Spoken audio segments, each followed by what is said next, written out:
الحمدللہ الحمدللہ وکفا والصلاۃ والسلام علی عبادہ الذین اصطفیٰ خصوصاً علی افضلہم وخاتم النبیین محمد الامین وعلی آلہ واصحابہ اجمعین۔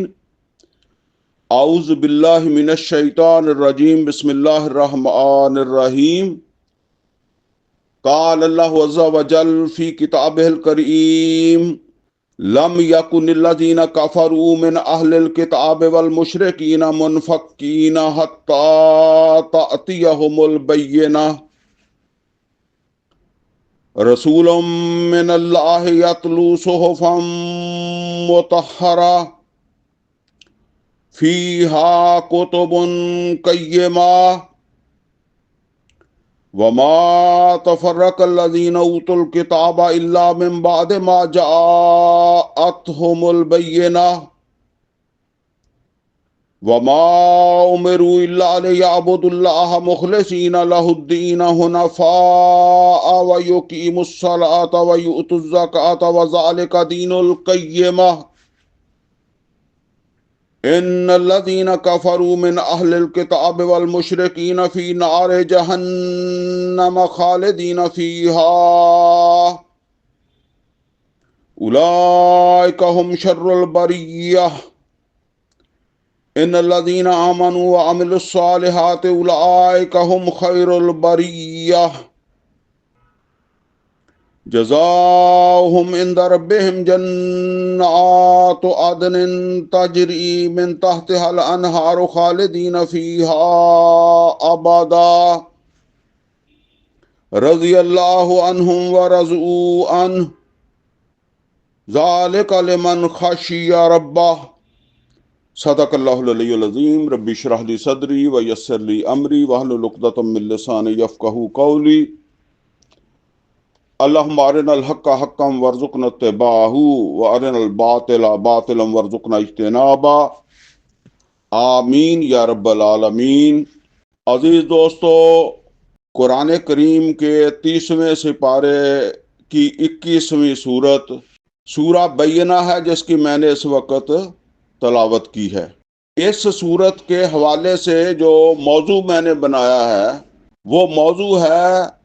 کفار، مشرکین اور گمراہوں کا کامیاب توڑ۔ مطلب یہ ہے کہ نبی صلی اللہ علیہ وسلم کو اپنی حیات کے دوران جن کافروں کا، خواہ وہ مشرکین میں سے تھے اور خواہ وہ اہل کتاب میں سے تھے، ان کے خلاف کیسے کامیابی حاصل ہوئی، یہ بات جو ہے وہ پیش نظر رہے کہ جو لوگ بھی کسی نظریے سے تعلق رکھتے ہیں، خواہ وہ نظریہ باطل ہو یا وہ نظریہ جو ہے وہ حق ہو، کسی مذہب سے تعلق رکھتے ہوں، اگر وہ واقعی اس مذہب کے ساتھ دلی طور پر جو ہے وہ اٹیچ ہیں، اس کے ساتھ ان کا کسی اعتبار سے بھی جو ہے وہ بھرپور لگاؤ ہے، تو ایسے لوگ جو ہوتے ہیں ان کو اپنے اس نظریے سے یا اپنے اس مذہب سے ان کو ہٹانا جو ہے وہ بہت ہی مشکل ہوتا ہے، برخلاف ان لوگوں کے جو کسی نظریے کے ساتھ جو ہے وہ بہت زیادہ وابستگی نہ رکھتے ہوں، اور ہماری پنجابی زبان کے اندر اس کو کہتے ہیں کہ پکروڑ، بہت زیادہ جو ہے وہ پکروڑ نہ ہوں۔ نبی کریم صلی اللہ علیہ وسلم کو جن لوگوں کے ساتھ واسطہ پڑا، ان لوگوں کے بارے میں یہ بات سمجھ لیں، ان میں دو طرح کے لوگ تھے۔ ایک تو تھے مشرکین عرب اور دوسرے تھے اہل کتاب. یہ جو مشرکین عرب تھے یہ اپنے آپ کو جوڑتے تھے ابراہیم علیہ الصلوۃ والسلام اور اسماعیل علیہ الصلوۃ والسلام کے ساتھ. اگرچہ وقت کے ساتھ ساتھ ابراہیم علیہ السلام اور اسماعیل علیہ الصلوۃ والسلام کی وہ جو تعلیمات تھیں ان تعلیمات کے اندر جو ہے وہ بہت کچھ رد و بدل ہو گیا تھا. انہوں نے آہستہ آہستہ یہ رد و بدل کر لیا تھا، لیکن اس کے باوجود وہ اپنے آپ کو جو ہے وہ درست سمجھتے تھے اور پوری اٹیچمنٹ رکھتے تھے اپنے اس نظریے سے. اور اگرچہ بہت ساری چیزیں انہوں نے تبدیل بھی کر لی تھی، لیکن بہت ساری چیزیں جو ہے وہ کم و بیش اسی طریقے سے چل رہی تھی. مثال کے طور پر ایک پیغمبر جو ہے اس کا ایک قبلہ ہے. ابراہیم علیہ الصلوۃ والسلام اور اسماعیل علیہ الصلوۃ والسلام نے تعمیر کیا ہوا، اور وہ اس کی حفاظت بھی کرتے ہیں، اس کی جو ہے وہ اس کے متولی بھی ہیں. اور آج ایک لمبا عرصہ بعد مشرکین مکہ جو ہیں، قریش جو ہیں، وہ اسی مسجد کے، اسی اللہ کے گھر کے متولی ہیں اور اپنے آپ کو ابراہیم علیہ الصلوۃ والسلام کا جانشین جو ہے وہ تصور کرتے ہیں. پھر قربانیاں ہیں، یہ انہوں نے ابراہیم علیہ الصلوۃ والسلام اور اسماعیل علیہ الصلوۃ والسلام کی تعلیمات ہی سے جو ہے وہ سیکھی ہوئی ہیں، یا اسی کا تسلسل ہے جو اب یہ قربانیاں کر رہے ہیں، یا عمرے کرتے ہیں، حج کرتے ہیں، صفا مروہ کے درمیان جو ہے وہ چکر لگاتے ہیں. اور اسی طریقے سے جو ہے وہ حاجیوں کی خدمت ہے. ویسے قرآن حکیم کے اندر تو یہ بھی ذکر آتا ہے کہ وہ نماز بھی پڑھتے تھے، اگرچہ اللہ تعالیٰ نے اس نماز کو نماز نہیں مانا. فرمایا وما کان صلاتهم عند البیت الا مقام و تصدیہ. اور اسی طریقے سے اللہ تعالیٰ نے ان کے اوپر ایک یہ بھی الزام لگایا کہ یہ زکوٰۃ نہیں دیتے. یعنی مطلب یہ ہے کہ یہ نماز زکوٰۃ انہوں نے کہاں سے سیکھی تھی؟ قرآن حکیم ہی کے اندر اسماعیل علیہ الصلوۃ والسلام کے بارے میں آتا ہے کہ وہ اپنی اولاد کو نماز اور زکوٰۃ کی بڑی تاکید کرتے تھے. بہرحال اس مذہب کے اندر انہوں نے یا ان تعلیمات کے اندر تبدیلی تو کر لی تھی، لیکن وہ تبدیلی کے باوجود اپنے آپ کو جو ہے وہ حق پر سمجھتے تھے، اور کسی طریقے سے اس کے اوپر اس سے جو ہے وہ ٹلنا ان کے لیے قابل قبول نہیں تھا، اس سے ہٹنا ان کے لیے قابل قبول نہیں تھا. اور پھر دوسری طرف جب نبی صلی اللہ علیہ وسلم ہجرت کر کے مدینے آ گئے تو مدینے میں پھر آپ کا واسطہ جو ہے وہ یہود سے پڑا، اور یہود بھی ایک پیغمبر کے ماننے والے ہیں، اور ان کے پاس ایک کتاب بھی ہے، اگرچہ اس کتاب میں بھی رد و بدل ہے، لیکن وہ اسے اللہ کی کتاب جو ہے وہ مانتے ہیں. اور اسی طریقے سے موسیٰ علیہ الصلوۃ والسلام کی تعلیمات کے اندر جو ہے وہ تغیر و تبدل کے باوجود وہ اپنے آپ کو جو ہے وہ حق پر سمجھتے ہیں، اور کسی قیمت کے اوپر جو ہے وہ اپنے اس نظریے کو چھوڑنا انہیں گوارا نہیں ہے. اور یہ بات یاد رکھیں، جب کوئی اپنے نظریے کے ساتھ وابستہ ہوتا ہے یا اپنے مذہب کے ساتھ وابستہ ہوتا ہے تو دوسرا مذہب جو ہے وہ اسے اچھا نہیں لگتا اور وہ اس کی بھرپور مخالفت کرتا ہے، خاص طور پر ایسی صورت میں جب انہیں یہ اندیشہ ہو کہ کوئی دوسرا نظریہ، کوئی دوسرا جو ہے وہ دین یا کوئی دوسرا مذہب جو ہے وہ ان کے جو ہے وہ نظریے کو یا ان کے خیالات کو متاثر کرنے والا ہے۔ یہ بات اسی طریقے سے اس کو جو ہے وہ سمجھ لیں کہ جس طریقے سے ہمارے عام طور پر جو ہے وہ مسالک ہیں، اپنی اپنی جگہ ان کے اندر بہت پختگی ہے اور بہت زیادہ جو ہے وہ کٹر پن جسے کہتے ہیں وہ پایا جاتا ہے۔ ایک چیز اور سمجھ لیں، وہ یہ ہے کہ یہ جو کٹر پن ہوتا ہے یہ کس حد تک جو ہے وہ انسان کے اندر جو ہے وہ سختی پیدا کرتا ہے، یا کسی دوسرے نظریے کے لیے، کسی دوسرے مذہب یا مسلک کے لیے جو ہے وہ اناد اس کے اندر جو ہے وہ پیدا ہو جاتا ہے کہ بعض اوقات اگر اس طرح کی سوچ فکر والے انسان کو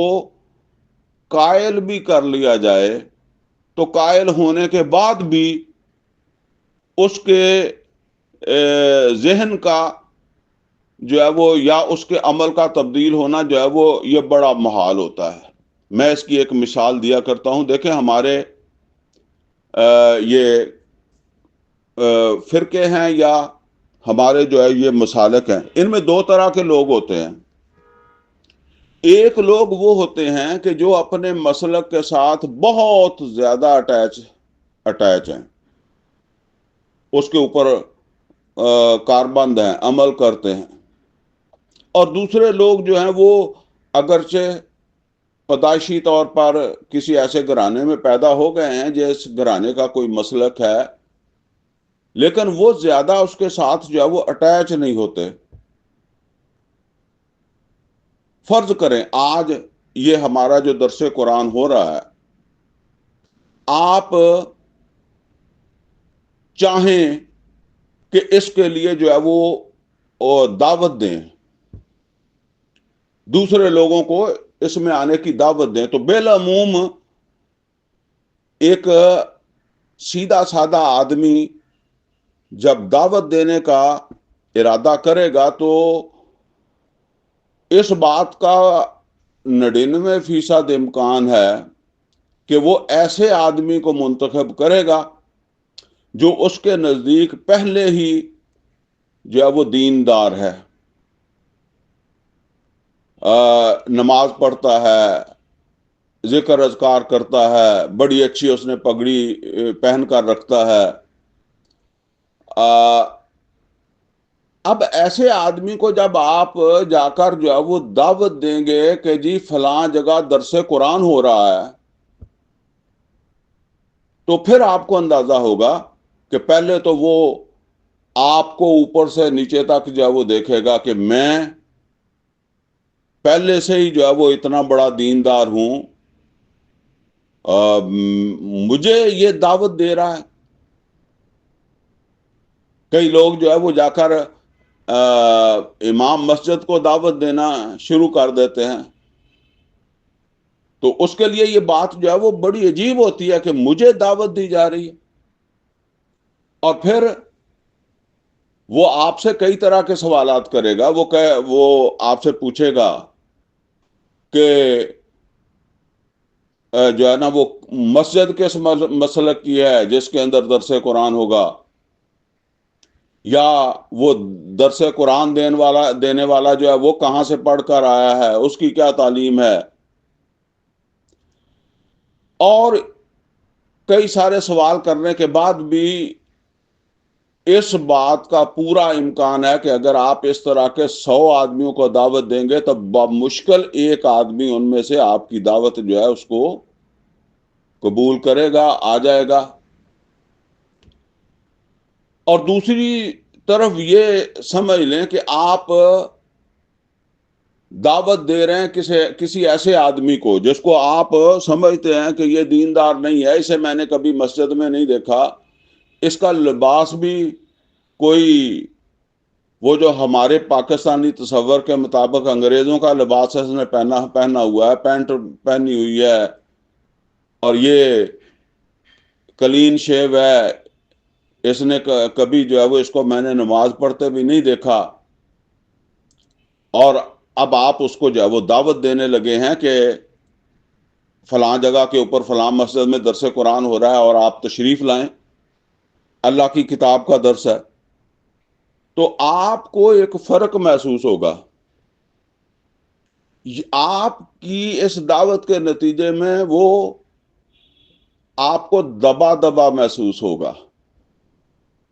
اور وہ آپ سے کوئی سوال جواب زیادہ نہیں کرے گا، اور اگر اس کے پاس وقت نہیں ہے تو اچھے طریقے سے آپ سے معذرت کرے گا، یا زیادہ امکان ہے آئندہ کے لیے وہ آپ سے وعدہ کر لے گا کہ میں آئندہ آؤں گا۔ اور میرا خیال یہ ہے یا میرا تجربہ یہ ہے کہ اس طرح کے اگر 100 آدمیوں کو آپ نے دعوت دی ہے نا، تو زیادہ نہیں تو کم از کم 35-40 آدمی تو آپ کی دعوت قبول کر ہی لیں گے۔ یہ سبب ہے اس کٹر پن کا جو دونوں طرح کے لوگوں کے اندر جب وہ موجود ہے، اور اس میں کوئی فرق نہیں ہے، خواہ کوئی بریلوی ہو، کوئی دیوبندی ہو، کوئی اہل حدیث ہو، کوئی شیعہ ہو، یہ ہر فرقے کے جو کٹر لوگ ہیں ان کے اندر یہ جو ہے وہ پایا جاتا ہے۔ بہرحال یہ بات تو جو ہے وہ میں آپ کو سمجھانے کے لیے بتا رہا تھا کہ مشرکین مکہ جو تھے یا اہل کتاب، وہ بہت کٹر لوگ تھے، اور ان کے لیے یہ بات ویسے ہی قابل قبول نہیں تھی کہ ان کے علاقے میں، ان کے قبیلے میں یا ان کے وطن میں کوئی دوسرا نظریہ جو ہے وہ ان کے نظریے کو رد کر کے جو ہے وہ اپنی سچائی جو ہے اس کو جو ہے وہ بیان کرے۔ چنانچہ نبی صلی اللہ علیہ وسلم کی بھرپور طور پر جو ہے وہ مخالفت ہوئی۔ ویسے یہ عام طور پر تو ہر پیغمبر کی مخالفت ہوئی ہے، اور یہ قرآن حکیم کے اندر اور بھی مقامات ہیں جہاں اللہ تعالیٰ نے فرمایا کہ ہم بڑے بڑے شیطانوں کو کھڑا کرتے رہے ہیں پیغمبروں کے مقابلے میں۔ بہرحال سورہ نوح کی آیت نمبر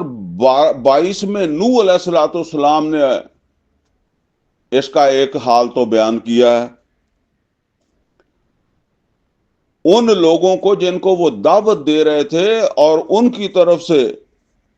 جو اس دعوت کو روکنے کے لیے کوششیں کی گئی، تو ان کوششوں کا ذکر کرتے ہوئے وہ کہتے ہیں وَمَكَرُوا مَكْرًا كُبَّارًا، انہوں نے چالیں چلیں، بڑی بڑی چالیں، یعنی مجھے ہرانے کے لیے، بلکہ اللہ کے اس پیغام کو ہرانے کے لیے بڑی بڑی چالیں جو ہے وہ چلی انہوں نے۔ اور سورہ ابراہیم کے اندر جو ہے وہ سورہ ابراہیم کی آیت نمبر 46 ہے، جس کے اندر اللہ تعالیٰ فرماتا ہے کہ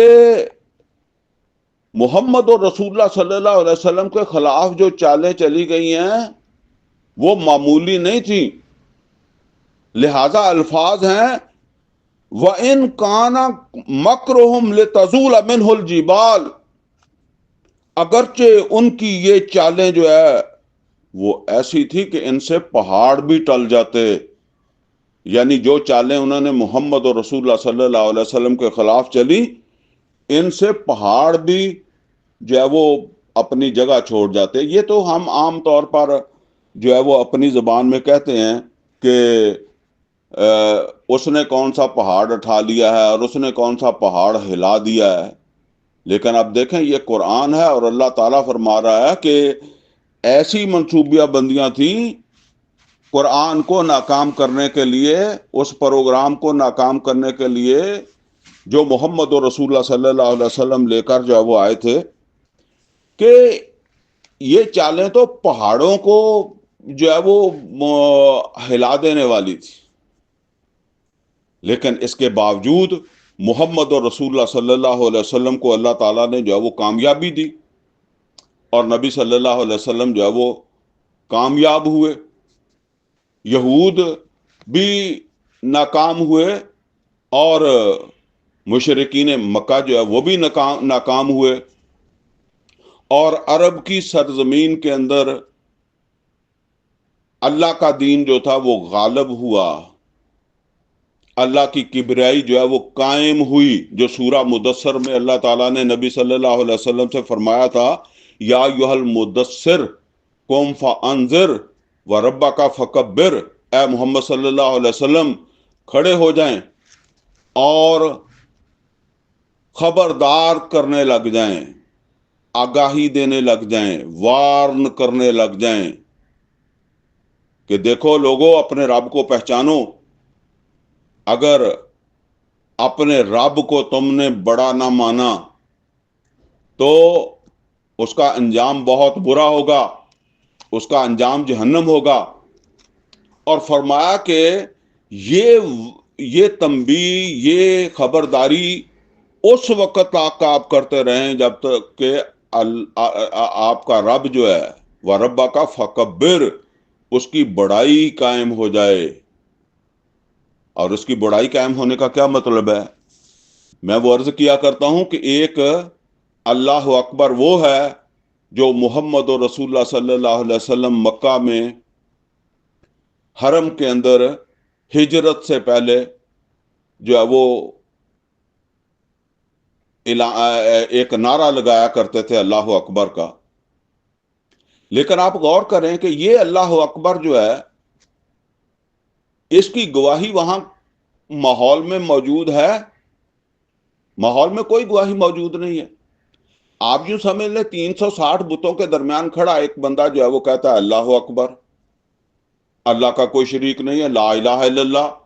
اللہ کے سوا کوئی الہ نہیں ہے. اب یہ جو 360 بت پڑے ہوئے ہیں، یہ گویا کہ یوں سمجھ لیں کہ اس کے دعوے کا جو ہے وہ مذاق اڑا رہے ہیں. اور پھر اللہ تعالیٰ کا گھر جو ہے اس کے اندر یہ معبود جو ہے وہ 360 معبود پڑے ہوئے ہیں. اور پھر پورا عرب